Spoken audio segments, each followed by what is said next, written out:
You created a course to help grow and scale your business, but now that you have created and sold it, how are you going to continue offering value to your students?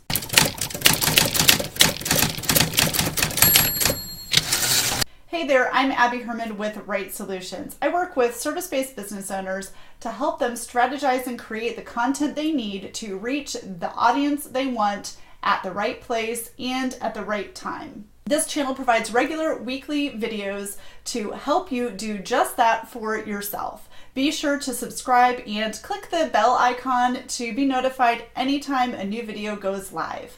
If you've been in business for any length of time, you know how much easier it is to retain your current clients than it is to go out there and market and bring on new clients. Once you've developed the know, like, and trust factor with an audience member, they're going to keep coming back for more and more if you are continuing to offer value. Today, I'm going to talk about how to generate another sale from a customer who has purchased a one-off course or product from you. So keep watching to find out more. I know that creating a course is really challenging for most business owners. You are out there to help your audience and to help your students, and it's really hard to not put all the things in your course. Resist the temptation to teach too broad of a course, no matter how you plan to deliver it. For example, a course on how to blog or how to scale your business is going to result in hours and hours and hours and hours of video, and that's way too much for your audience to consume and to implement. They are going to lose interest quickly. Instead, narrow your focus to something really specific, like how to grow your business using Instagram stories or how to grow your business blog.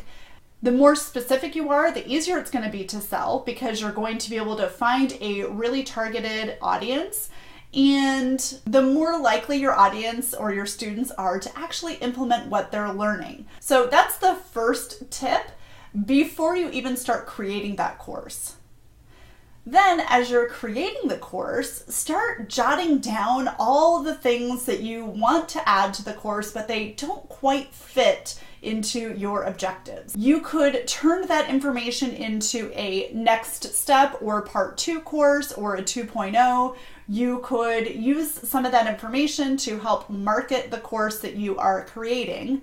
And it can also be that upsell, that extra thing that you are going to add as maybe a bonus to students who buy your course. That way you already have that next thing ready for them when they purchase and complete the course that you're creating. Another thing you could do to make that next sale is to use your one-on-one service as that next step. Is there something you can offer your students, like a next step or a consultation, that will help them move forward? Now, this next step should not be something that your students have to do if they want to move forward. It should be something that they can do if they are ready to grow a little bit further or learn a little bit more. They should still be able to be successful with your course on its own as a standalone. Not only is this next step a great way to add more value to your audience and to your students, but it's also a great way to make an additional sale with audience members who already know, like, and trust you.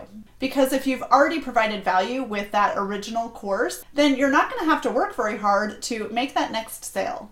If you have any questions about what you can use as that next step offer, that additional offer to your students, let me know in the comments below or send me a direct message. Thank you so much for watching. Have a great day.